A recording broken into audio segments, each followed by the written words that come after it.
Welcome, everyone. Thank you so much for your time. It's Pranay here.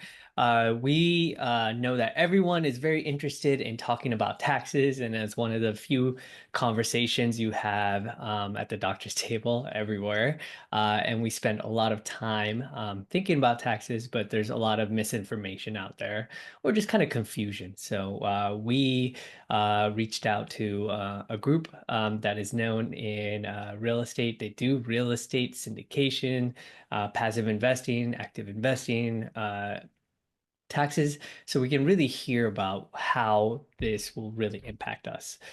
Because especially at the end of the year, people are always talking about bonus depreciation and trying to rush you into a deal. So we want to talk about it more holistically, what actually makes sense, what are the tax ramifications of what we do, and how can we, as either W-2 or 1099 people, benefit from all the taxes we pay. So welcome you two. If you would take a second to introduce yourselves, I would love to hear a little bit more about you. Yeah, Rachel, go first. Okay, hi. My name is Rachel Richards. I'm a CPA living in Florida. I joined Gelt a few years ago, coming from a background in public accounting, and I really thrive on helping people find outcomes and ways that they can leverage the things that they like to do in life through tax efficient ways. So finding things you love to do and then reducing your taxes by doing more of it. Thanks. My name is Tal. I'm Uh, the founder of Gelt. I'm not a CPA, actually. I'm coming from the other side. I built companies before. I sold companies, got burned pretty hard with taxes, and that's basically my retirement. I fell in love, or kind of like love-hate relationship with taxes, and got really deep into that, and that's how I founded Gelt. And right now we're about 30 people in the company. We're helping high net worth individuals and business owners to basically pay less taxes. I think it's a very American thing to do. Originally, I'm from Israel, now living in Florida, by the way. But yeah, that's basically about me. Are you guys, so do you guys have an office in Florida? Not yet. We Most of the people are on the other side of. I'm in Tampa, Rachel Hmm. in Fort Lauderdale, and we have a couple of people on the more like the East Coast. And I'm trying to come as much as possible, like just to see them and visit them. Rachel, next time in January, I'll come to visit. Usually in West Palm Beach. That sounds seems like a kind of like the nice in between. But we do have another team in New York as well. Awesome, awesome. So just to be respectful of everyone's time, I want to go ahead and get started. So I want to really first start with passive real estate because that's what we do. So talk to me, everyone says that real estate, passive real estate specifically is tax advantaged, benefits of taxes. But what does that mean? What tax implications, expectations will I actually get? And how do I benefit as a physician by investing in these types of deals? I think that there are two sides from to this question. There's number one, the investor side. Like you're first and foremost before like you're regardless if you're a physician or not, you're an investor. You have capital, you want the money to work for you. Specifically because you're a physician, you don't have a lot of time to do it yourself, and that's why you're in the first place. You're looking for something that is a bit more passive. Give the money to somebody that you trust, and then get the returns every year. Um, that's the investor side. The other side, when it comes to taxes, it really depends what you invest in. But I will let Rachel maybe describe a bit more about the tax side of that. Yeah. From the tech side and specifically for passive real estate investments, when you're first investing in a deal, you're making that investment. So the investment itself is not a tax deduction. But where you get tax deductions is throughout the life of the investment or the deal. So when you first make the investment, you contribute capital, that creates something called your basis. And that's what's going to drive whether or not you can take losses, what your gain or loss will be when you sell the investment. And then throughout the life, based on how, if you have income or loss, that's going to be taxed at your ordinary income rate. And then there are special things that happen with losses. So usually when you're first investing in something, depreciation is something that you'll hear about a lot. You can get this big bonus depreciation deduction, or you're getting this huge loss in the first year. Because it's a passive investment, that could be true, or that loss could be limited. Everything really drives on your personal situation. So there are a couple ways that it can go. On the one side, if you just have the one investment, it's a pass and you have a passive loss, that loss might be carried forward to offset future gains. And if you have other investments, so you have maybe investments that are generating profits now, they're doing pretty well. In that case, you can use the loss from your new investment to offset those other investments. But all of your passive investments are going to be pulled together, and the losses can offset each other. At the very beginning, there's not going to be an offset to, say, your W-2 income, unless you have a super specific situation, like you're a real estate professional, or you're really involved in the investment. In the first year from an investment, most people will not see a reduction in their taxes, right? They will basically have a paper loss, which comes from depreciation because the government considers an investment in a physical object, something that depreciates over time. The way I like to explain it to people is, think of a car. You drive it off the dealership and you lose 20% value, right? The government says the same thing happens to everything else.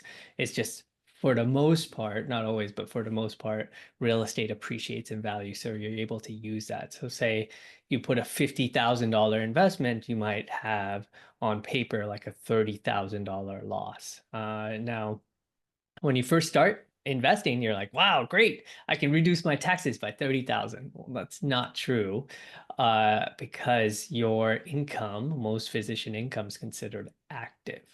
And then the losses you have are passive losses. Now, we'll get into maybe a little bit later on how to try to convert some of your active income into passive.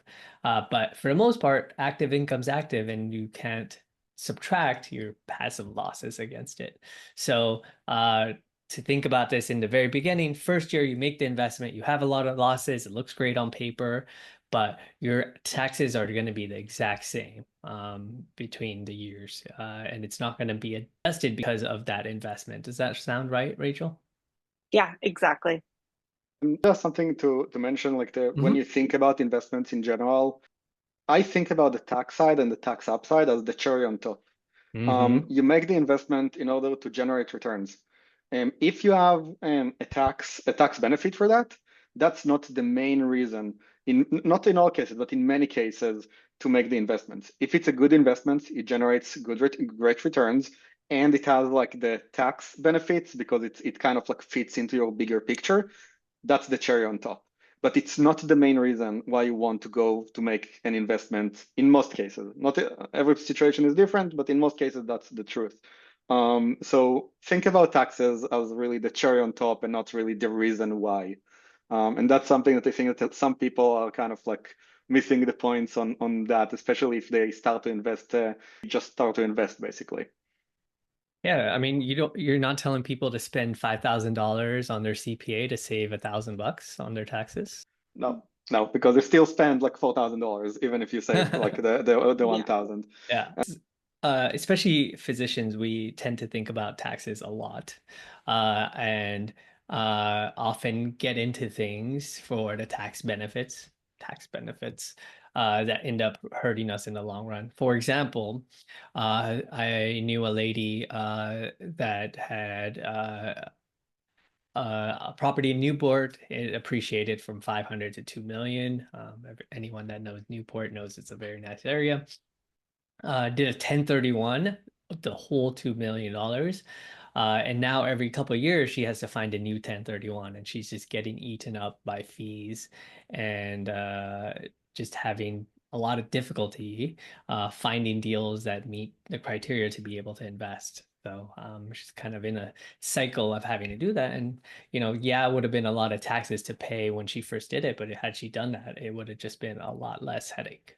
So the a lot of people think so much about the taxes that they end up hurting themselves in the long run.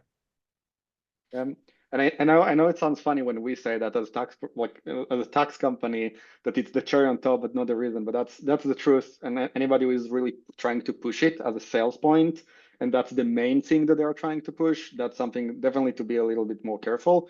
Focus on Mhm. the returns on the investments. Then you ask about the taxes. That's a good just like framework when you evaluate honestly any investment, but it's extremely important when you're talking about alternative investments and real estate, even before everything else.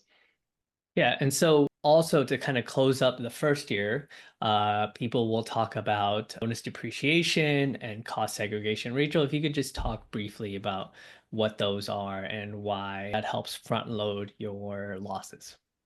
Yeah, so bonus depreciation and cost segregations, they're both ways where you can get more of that depreciation taken up front. So for example, if you buy a typical residential rental property that's depreciated over 27 and a half years. But if you allocate certain pieces of that property to, say, instead of saying all of it's a building, you say, this much is, cabinets and non-structural things, those can be depreciated faster where you get a bigger upfront deduction. If you're, it's not your first investment and you do have other passive income that you're looking to offset, or other ways that you can leverage those first year losses, having those big losses up front can be really beneficial for you. And to my knowledge, those losses carry over indefinitely, right? So, Yeah, for anyone, even if you have no idea what you're going to use it for, it's better to have it up front and not need it than need it and not have it. absolutely. You'll never lose it, and we can talk about what happens to those losses throughout the life cycle, Mhm. as we continue on. And Yeah. it is important, assuming that like you carry them forward, assuming you write it down, assuming you need to report it every year, basically, and make sure that you record it properly Mhm. when it happens. And we see a lot of mistakes that that somebody sometimes like missed it for 1 year or didn't include some of those losses. And that can be like you can fix it. It's not like a super big deal. It's not like the money is gone a lot of the times, but it requires like you need to fix it and you need to do something. So it's really important to do things the right way from the get-go. It will just save you lower your chances to have like headache later on. So that's something important to keep in mind when it comes to losses and carry forwards in general. Yeah, Yeah. awesome. Good. Just to add to that, one of the things that we like to do is we always like to look at prior year returns to see if there are opportunities for refunds, especially if people are switching tax preparers year over year and you have those losses. It's super important because it's something that's not affecting your actual tax return. It's just a carry forward. It's really important to make sure that those are tracked year over year so that you don't, it doesn't get lost and you don't lose that benefit. So, because of bonus depreciation and cost segregation, you get to use or get 30 to 50% of your investment. Was a little higher before, actually. One of my investments many years ago, when there was 100% bonus depreciation, I got 114% of Wow. my. Yeah, yeah, it was crazy.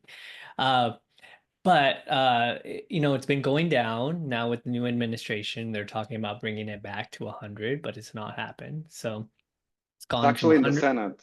the It Senate. passed it passed already the House. The bill Yeah. already passed the House like last year, like during the year. And Hmm. because it's an election year, I think that probably the Republicans didn't want to give a tax win to the Democrats during election Yeah. year, but it's right now, it's sitting in the Senate. So Mm. it's passed the House, it's already in the Senate. They just need to bring it to a vote, but they didn't do it yet. Awesome. So getting closer to being done. So then will give you an extra 20% or potentially 40%, right? Because right now it's 60%. End of the year, it'll be 40%. So it'll be a large increase. So Yeah.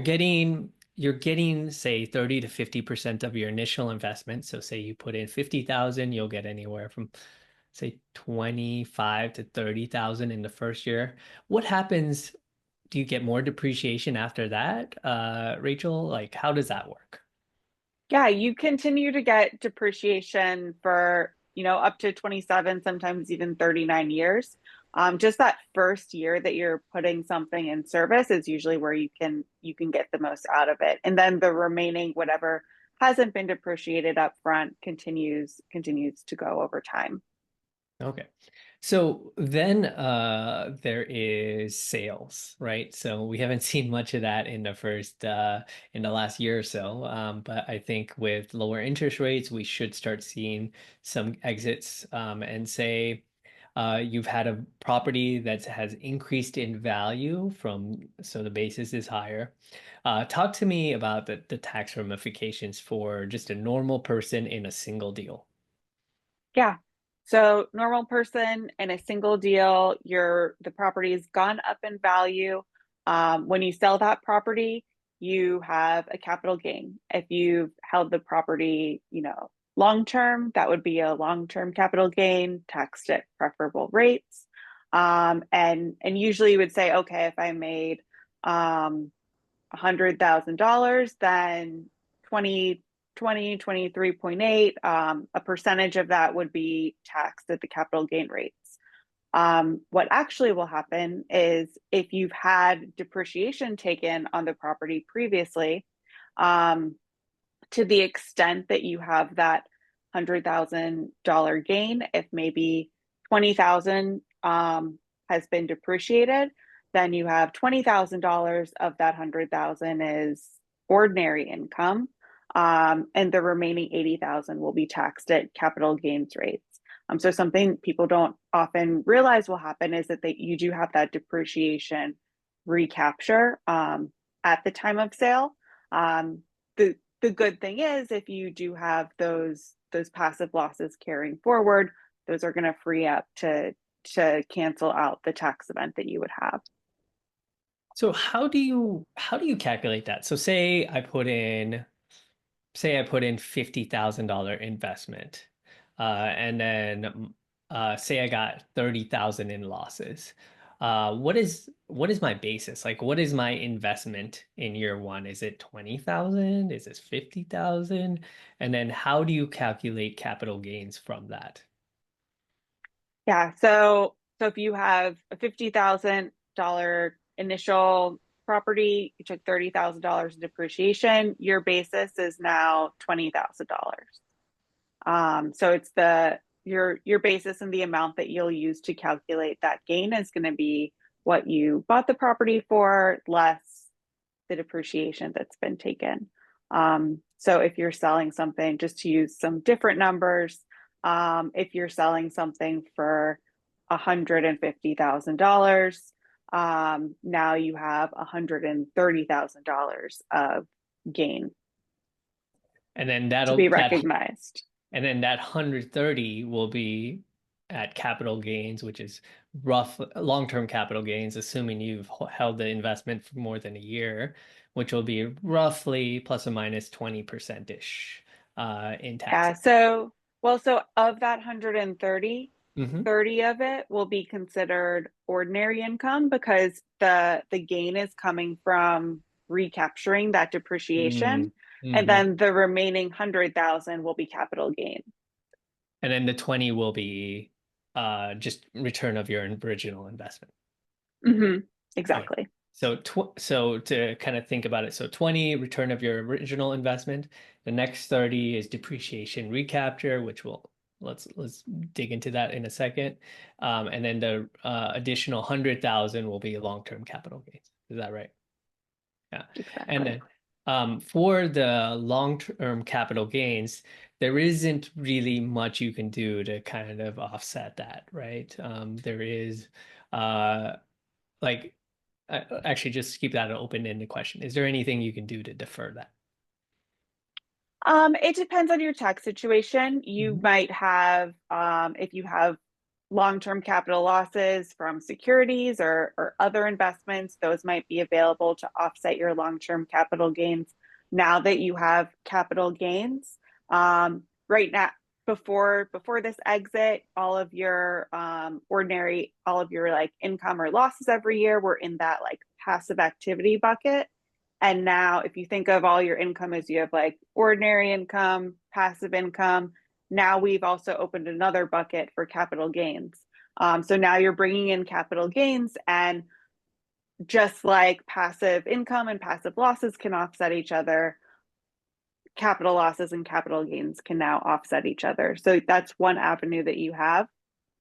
And then, do you want to pause there, or I can go into another avenue? Yeah, well, let's talk about like Okay. what is in that avenue of like, is that tax loss harvesting? Like, what is in Yeah, essentially. opportunity zones? Like, talk to me. Let's talk about the capital gains and then the depreciation recapture and how I can pay zero in taxes. Okay. So capital gains you can offset with existing losses that you have carrying forward. You can harvest losses. That would be selling other investments that you're holding at a loss in order to offset that gain that you've just realized. What that'll essentially do is you'll be able to reduce the amount that you would be taxed on that gain by the amount of loss that you're realizing somewhere else. Um, Another option is you can reinvest those gains in other tax advantaged investments. So, an opportunity zone is an example of that, where if within 180 days you reinvest your gains into a specific type of investment, you can defer and sometimes eliminate the tax on that gain, similar to a 1031 exchange, but just a different type of reinvestment. Um, and then you can also leverage, it's almost, some people call it like a lazy 1031 exchange, where you leverage, so you have this income and these gains that are happening from this one investment. You can also, all of your passive losses are going to get freed up. If you have any, those will be available to offset your ordinary income.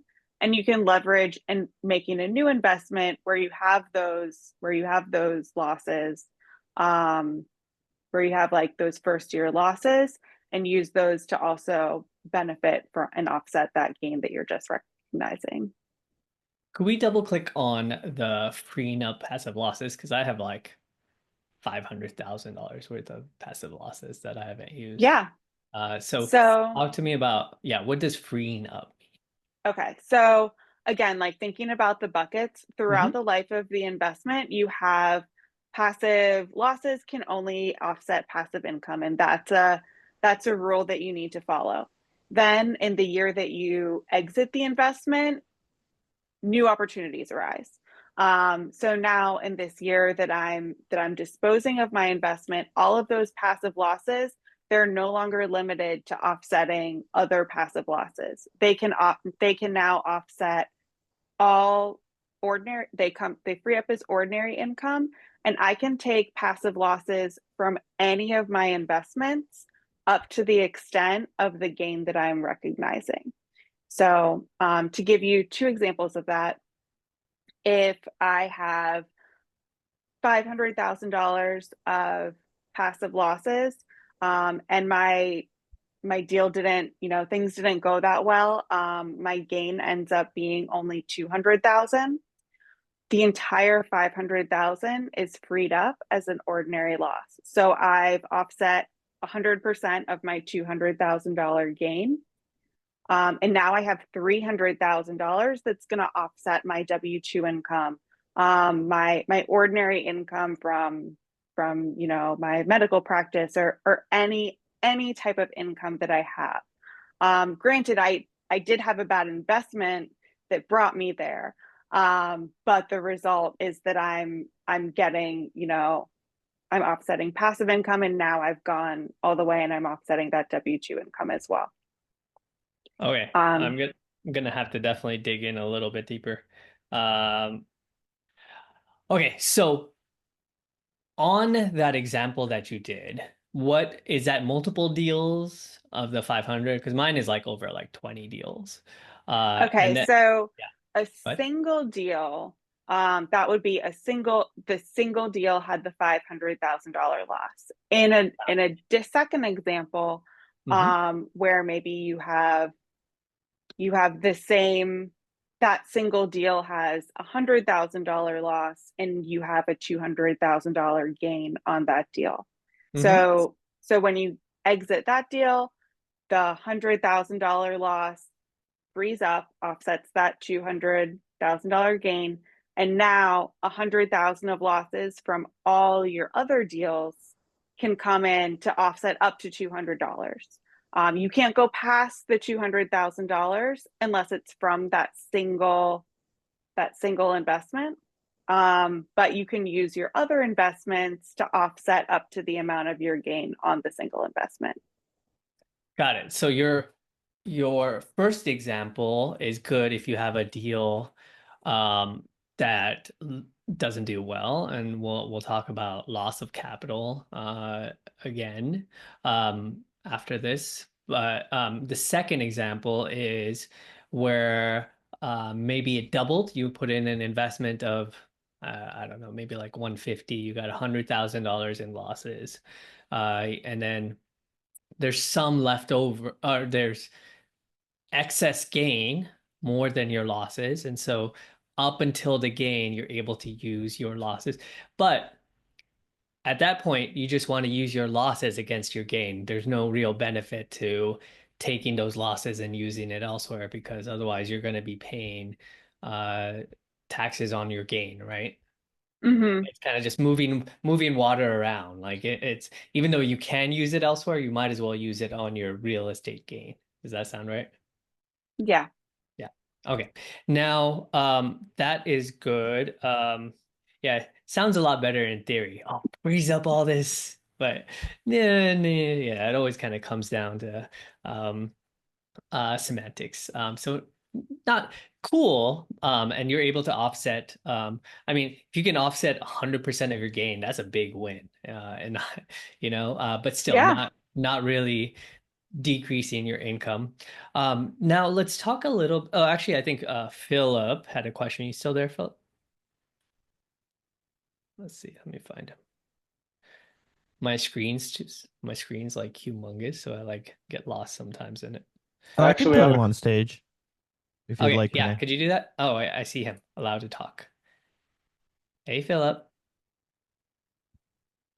I think you kind of answered my question. You were talking about thanks for letting me talk, by the way. But Rachel, I think you kind of answered my question. I what I was curious about there. So what you're saying is that if you put in 100K investment and that goes south, meaning it is somehow, lost, Yeah. and that now counts against ordinary income. Yeah.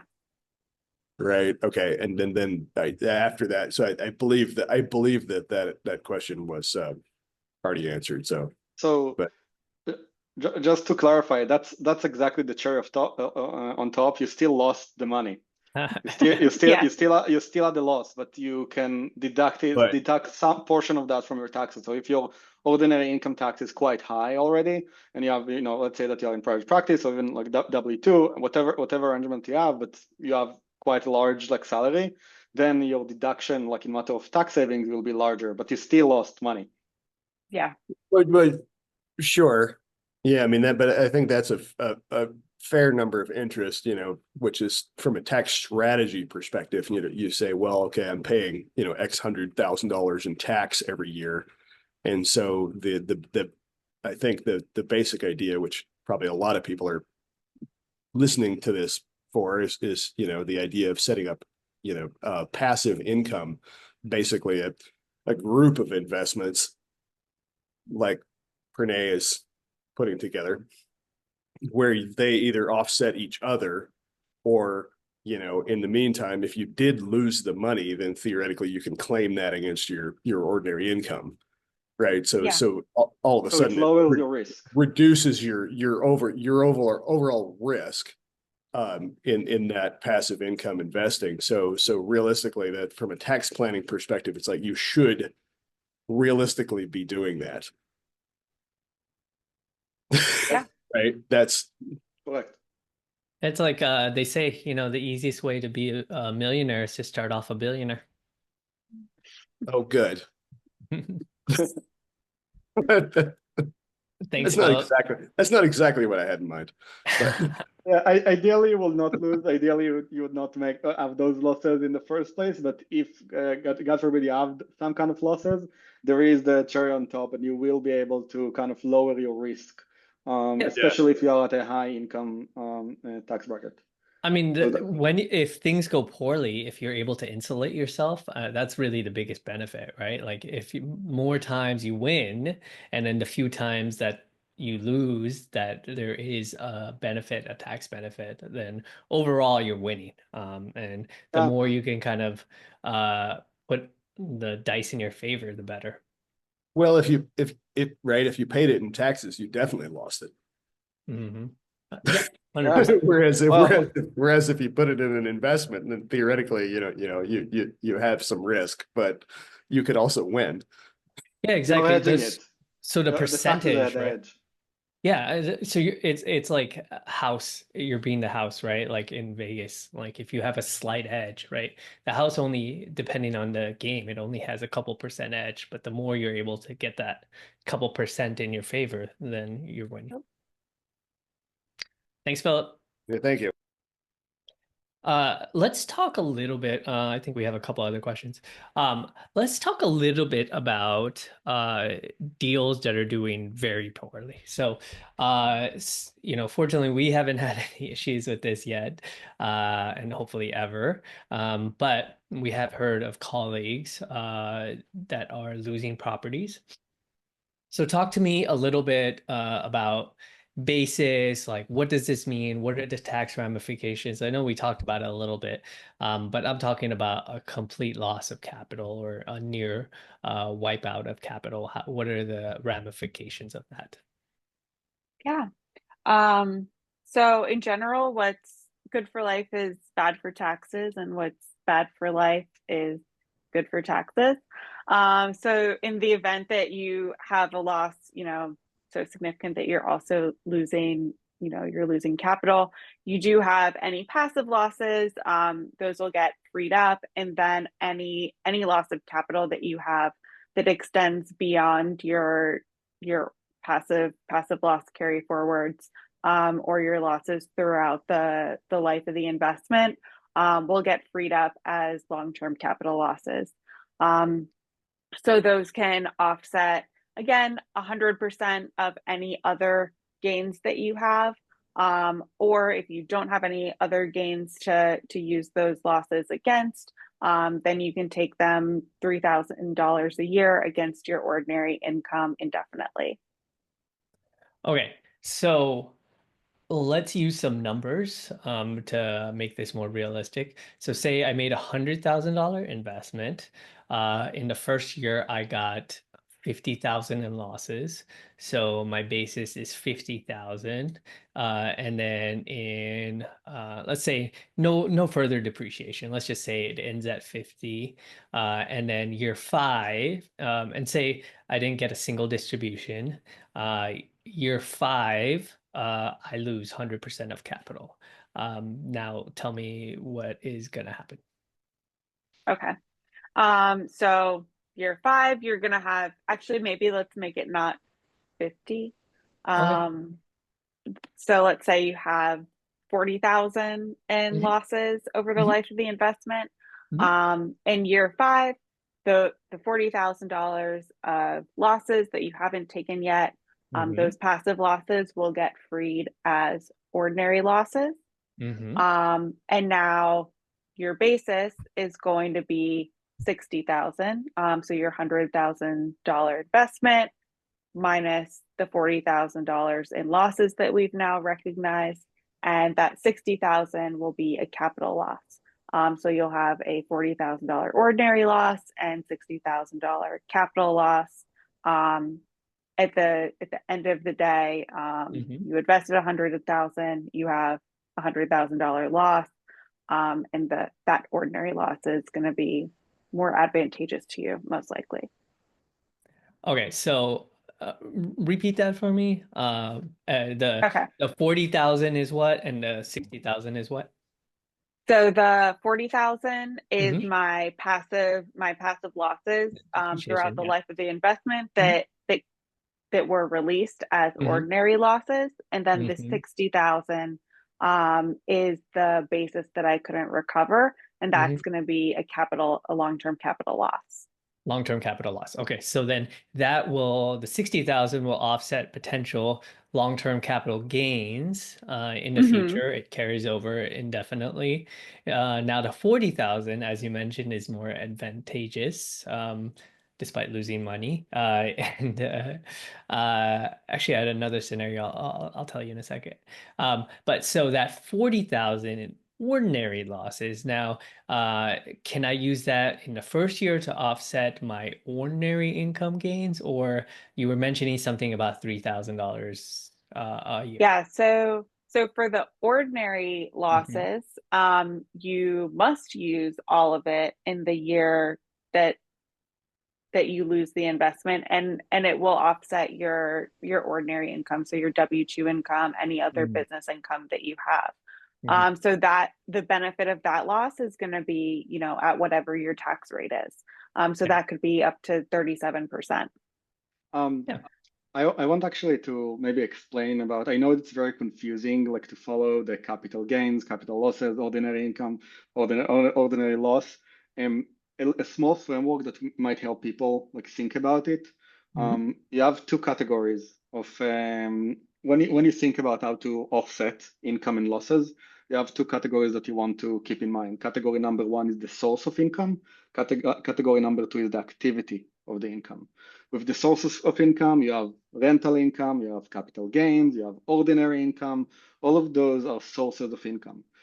In the activity, you have only two types of activity, passive and active. In order to offset one from the other, both categories needs to match. So Mhm.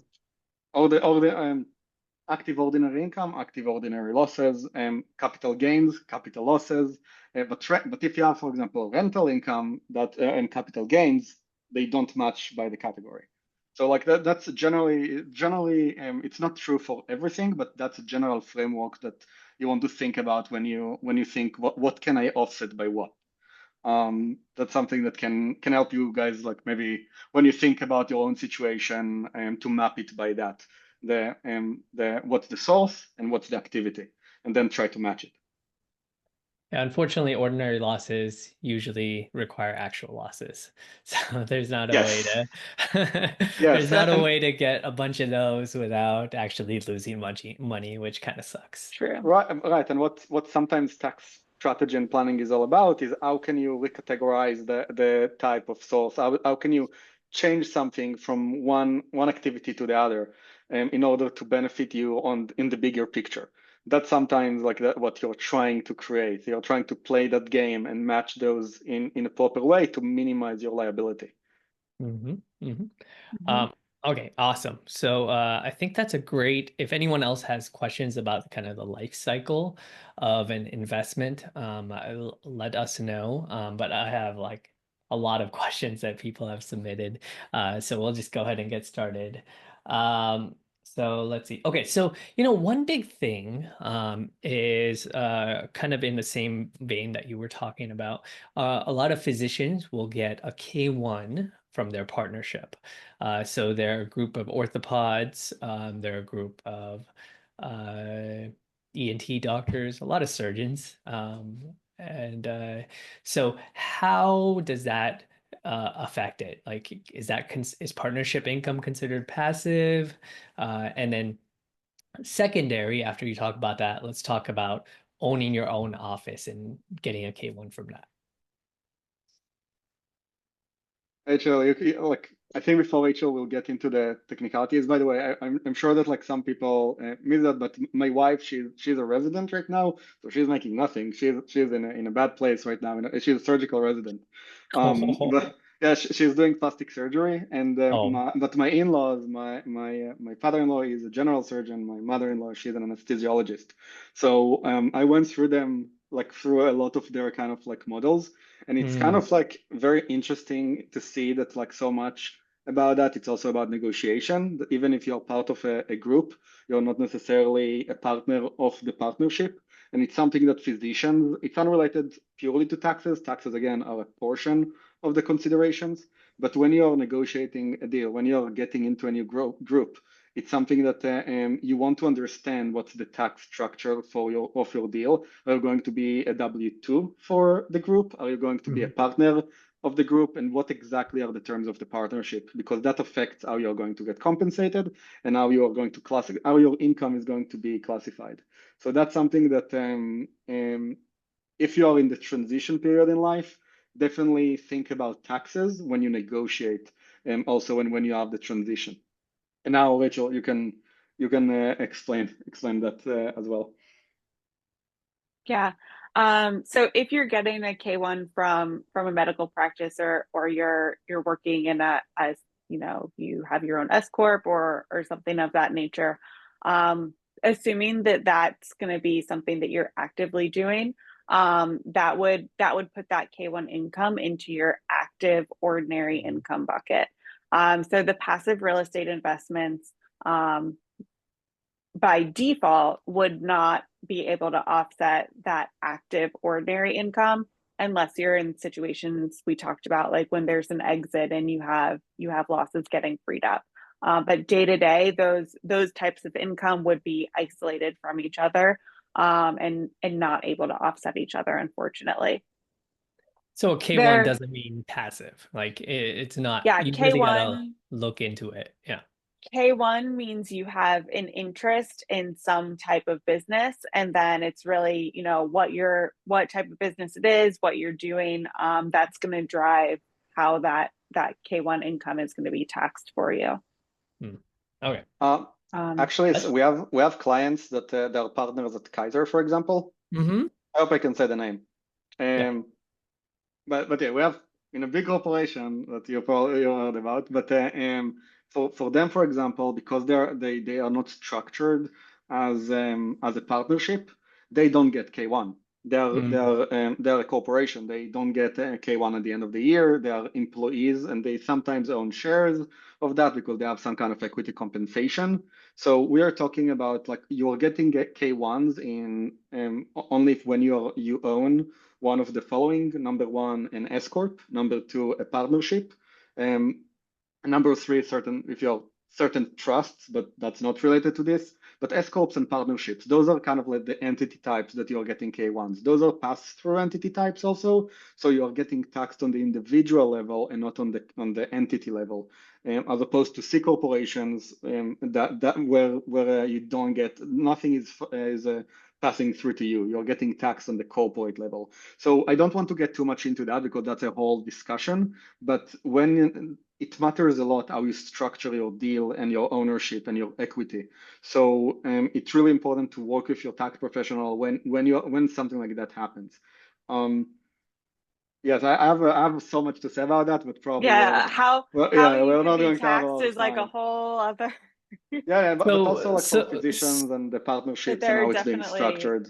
Yeah. So is there a way, so what structure have you seen where someone is part of a group practice, but they're able to offset their gains using passive losses, if any?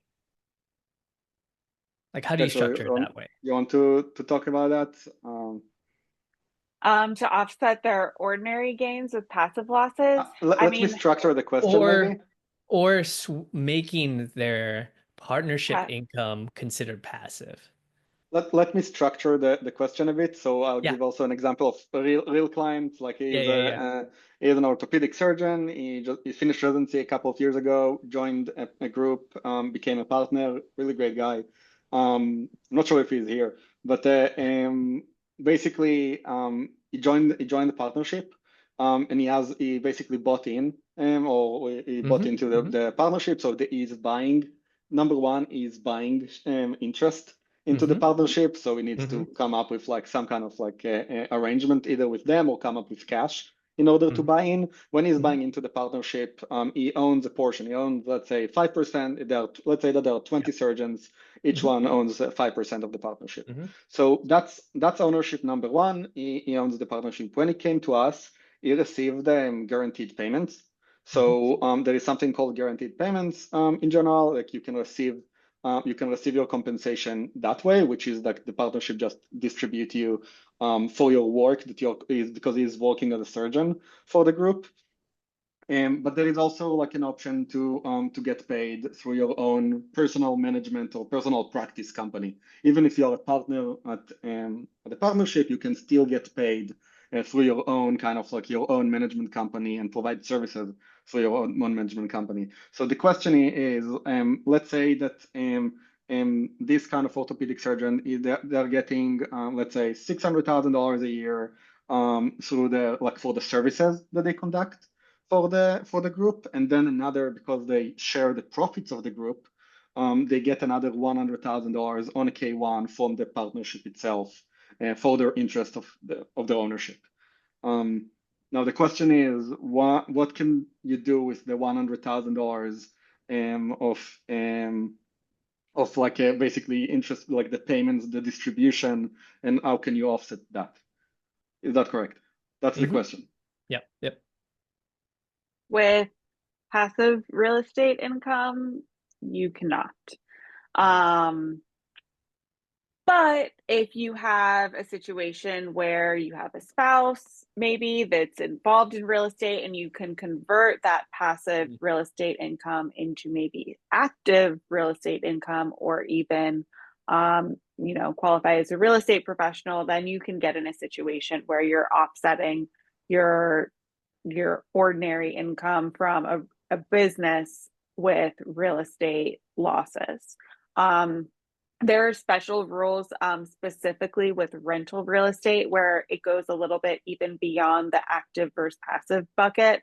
Passive rental real estate losses are like really even in a bucket even smaller than that, where it becomes really challenging without real estate professional status for them to offset ordinary income. I mean, there are exceptions. Real estate professional is one. Also, if there's you have a short-term rental that you're operating and super involved in, but that's not really achieving the passive investment strategy. Those are definitely things where involvement would be required in order to get the benefits. Yeah, a real estate professional is a pipe dream for most physicians. I think Yeah, almost everyone at some point is like, I could do this, or my wife or husband can do this, and then they realize it's yeah. a lot of It's not work. as easy as it sounds. Honestly, It's a lot of work. it's not about the easy. I would not like as much as I love hate taxes, hate paying the taxes, but it's part of the system. That's like you sacrifice quality of life. You need to put in the time. Like being a landlord, it's really hard. Yeah. It's really, and at some point you worked hard. You went through med school, residency. Now you make good money. You want to enjoy life. You want to you still want to grow your wealth. You want to make investments, but you don't want to be on call basically, not just for the hospital or for your patients. You want to, and now you're also on call for your tenants, and they pay you much less, by the way, than what the group the patients will pay, or the insurance companies. Yeah. A crazy story. So my brother went to residency in Chicago, and his attending had rentals, and then went to go pick up rent and got stabbed and killed in Chicago. No. Like, yeah, Oh my God. cardiologist making a lot of money. Wow. So it's like it's what property managers are for. But if you're trying to get reps, real estate professional status, you don't use property managers. You try to do everything yourself. So it Yeah. is, yeah. And then one of my other friends, acquaintances, she had a serial killer in her like Oh, like Oh multifamily. my a So God. it's the stories wow. are crazy Oh that my people have, God. So Also, if you invest in Chicago, invest in Streeterville. That's the area. That's the neighborhood that you want to get the property next to Northwestern Medical School. yeah. Great property to rent to, by the way, the physicians there, and also the residents and students. So that's So let if you me all invest there. we have about 10 minutes. Let me ask some kind of rapid fire questions. Say I have $1 million, would in a tax benefit status, would it benefit for me to buy my practice, medical practice, or just, 5 multifamily units? Depends on the ROI. Depends on so the Assuming the answer for a lot profit. of things. Assuming It the profit, depends. like, is there basically outside, excluding the profit, is there any actual tax benefit in owning my building that I don't have access to by just owning X Oh, the real building estate. for the practice, you mean? Correct. Yeah. Okay. Yeah. Rachel. Um, I think it's talking about grouping it together, like basically the grouping election in this case.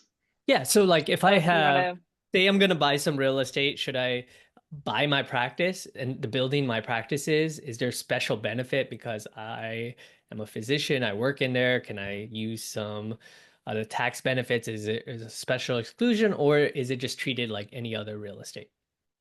it's treated like any other real estate. Got it. Okay. Easy enough. Yeah. Let's see. What kind of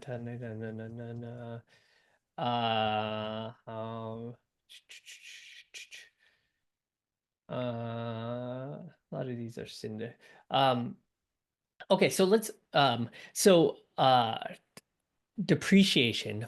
Say I'm trying to maximize depreciation because I have a lot of depreciation recapture. Should I buy my own properties strictly from a depreciation sense or do passive investments?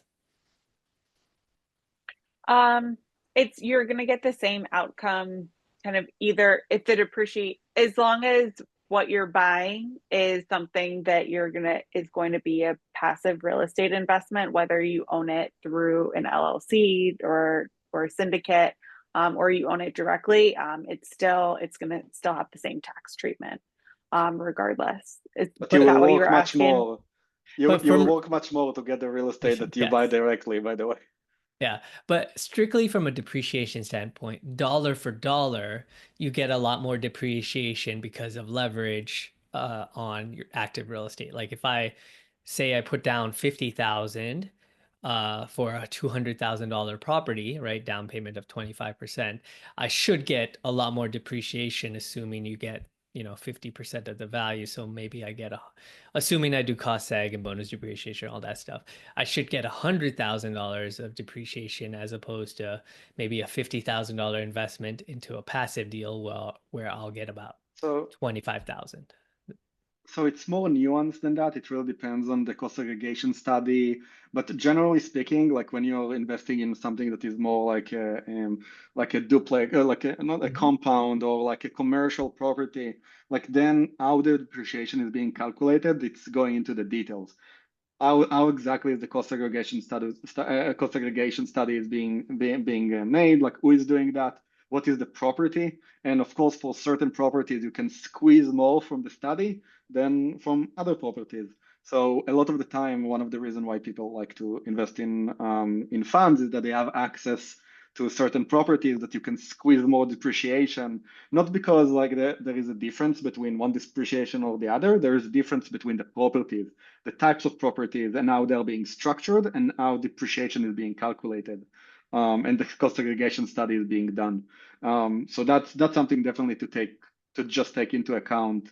If your goal is really the you want the depreciation, that's what you're aiming for. It will be much easier for you to go to the fund who has probably experience doing it many times, so they know more or less and they can estimate for you how much you're going to get. While if you're going and do it yourself, you don't really know where you're going to end up with the depreciation. You're going to somebody who knows what kind of cost segregation study they will do and how much depreciation they will give you. So you have a bit like it's more like ends up. It's a bit more professional. It's a bit more just passive, honestly, and worry free. Like if you're going with like any like a syndicate or a fund that has experience doing that. So that's something definitely it's not so much from a tax perspective, it's more like from a business perspective. It's the way that you want to think about it overall. And I'm saying it as a passive investor in real estate myself, by the way. Pranay, we need to talk. Maybe my Yeah. wife is a physician, so maybe we can also Uh, become uh, investors. yeah. Last question. So uh, filing state taxes is always something that is bane of everyone's existence. So what are your thoughts on, so say you have, I know you have a lot of physician clients. What are your thoughts on filing annual state taxes in states where you have large losses? In general, it's usually a decision that will kind of approach. It depends on what you expect to happen with that investment. Um, if you're just reporting losses, you technically should be able to carry forward those losses. You might not have a filing requirement in that state. It does depend state by state. Some states will say if you have, if you have any type of income or loss, you always need to file. Some states don't necessarily require a filing. The most conservative way to file is, if you always file a return in that state, there's no question on, you're always capturing that loss, carrying it forward. And in the event that you have a positive exit, then you'll be sure to reap the benefits. People can get that same sometimes, again, depending on the state, you can get that same benefit with maybe without needing to file a tax return every year. And that's a decision that usually people weigh the cost of filing a tax return, what they expect the outcome to be, and can make a decision there. Sometimes there are also options to file consolidated returns. If you have an investment that has multiple like non-resident investors, participating in a consolidated return would be an option. In general, sometimes you don't have to file your own personal tax return in that state, so you definitely save money there. Everything will get reported. The downside can sometimes be if there is maybe a profit in that state, and the percentage of the profit is extremely small compared to all of your income. You might pay less tax by filing the return yourself, because again, everything depends on the state. So you might be able to end up paying less, where if you file a consolidated return, they're probably going to charge you a flat rate based on your filing status, not take in any other considerations.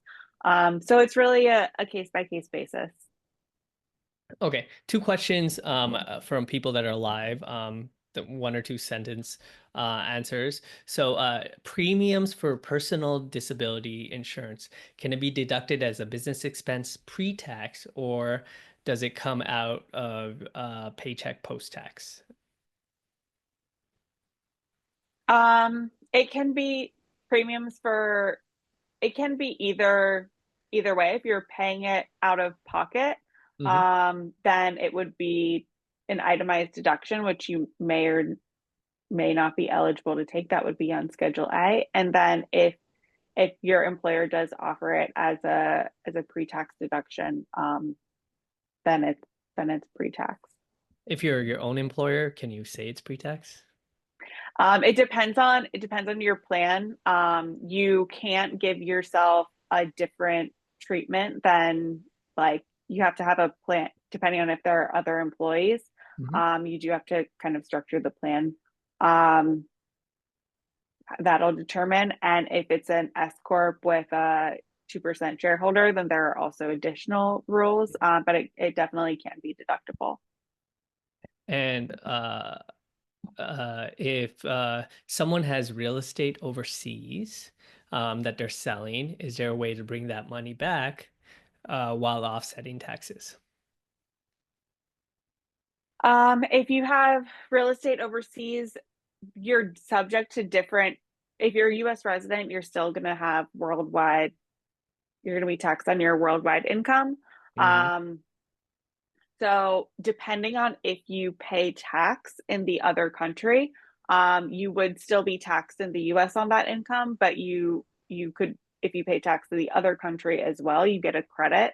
I mean, the income is yours, you're paying tax on it. So whether moving it from one country to another, that's not necessarily the tax event.